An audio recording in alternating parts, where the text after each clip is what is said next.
আমি যদি আপনাকে বলি, প্লিজ ডোন্ট বি অ্যাংরি। যারা দেখছেন দর্শকরা কেউ রাগ করবেন না। এটা একটু কষ্টকর হলেও ইটস আ রাইট। বর্তমানে বিশেষ করে গ্রামাঞ্চলের ১০০% এর মধ্যে কমপক্ষে 90% প্লাস ইমাম খতিব রয়েছে যাদের সূরা ফাতিহাই ঠিক নেই। আমি নিজে পরিলক্ষিত। আমি দেখেছি। অনেক মসজিদে আমি গিয়েছি। ইমাম সাহেব বক্তব্য দেওয়ার সময় এই সেই একেবারে ফাটিয়ে ফেলছে। কিন্তু যখন সে নামাজ পড়াতে যাচ্ছে সূরা ফাতিহার ১ম আয়াতেই ভুল। কিন্তু আল্লাহ রাসূল সাল্লাল্লাহু আলাইহি সাল্লামের দিকে তাকান, সাহাবীদের দিকে তাকান। তারা কি মানুষের সামনে বক্তব্য দেওয়াটাই প্রাধান্য দিয়েছিলেন নিজেদেরকে? নাকি কোরআন শিক্ষা করা? আল্লাহ রাব্বুল আলামিন কোরআনে বলছেন, ১ম আয়াত কি ইকরা বিসমি রাব্বিকাল্লাযী খালাক। পড়ো তোমার প্রভুর নামে যিনি তোমাকে কি করেছেন? সৃষ্টি করেছেন। আই ইকরাউল কোরআন, অর্থাৎ কি পড়ো? কোরআন পড়ো। আই ফাহামুল কোরআন, কোরআন বোঝো। আই ইমনাউল কোরআন, কোরআন মানো। তো কোরআন তো বোঝার জন্য, কোরআন পড়ার জন্য, কোরআন মানার জন্য। তো এটা আমাদের জন্য ফরজ না? ফরজ।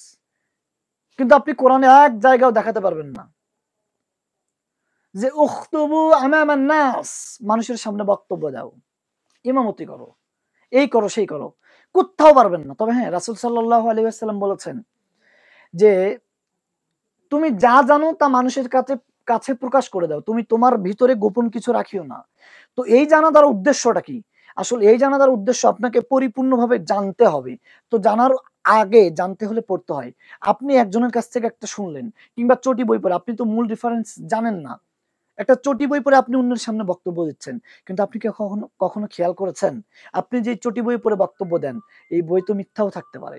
এই বইতে ভুল হতে পারে। এটা আপনি কিভাবে সহি কিংবা শুদ্ধ প্রমাণ করতে পারেন? তো আপনি যখন ফতোয়া দেন তো আপনি তো তখন ঠিকই বলছেন যে আপনি আপনার পীর সাহেবকে মানান। আপনার পীর সাহেব বলেছে ৪০ করা হারাম। হ্যাঁ, হারাম আমি মানলাম। আমি আপনার কথার সাথে একমত। তো উনি করে কেন?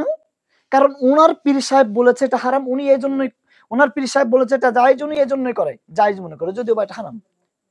তো আপনি যেই বই পড়ে মসজিদে বক্তব্য দিচ্ছেন, অবাক হওয়ার মতো হলেও সত্য, আশ্চর্যজনক হলেও সত্য কি জানেন?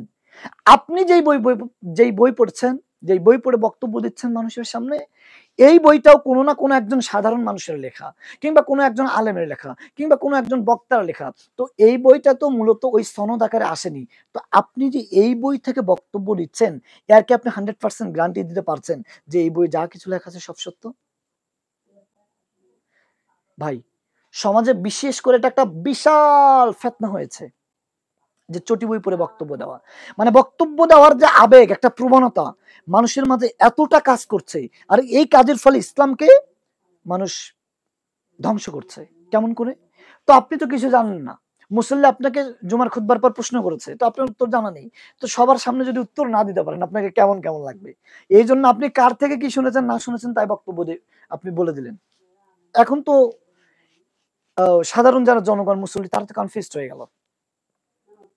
সো আমি আপনাদের নিকট বিশেষ করে যারা ইমাম রয়েছেন তাদের নিকট আমার অনুরোধ, প্লিজ আপনারা এই কালচার থেকে নিজেদেরকে বের করুন।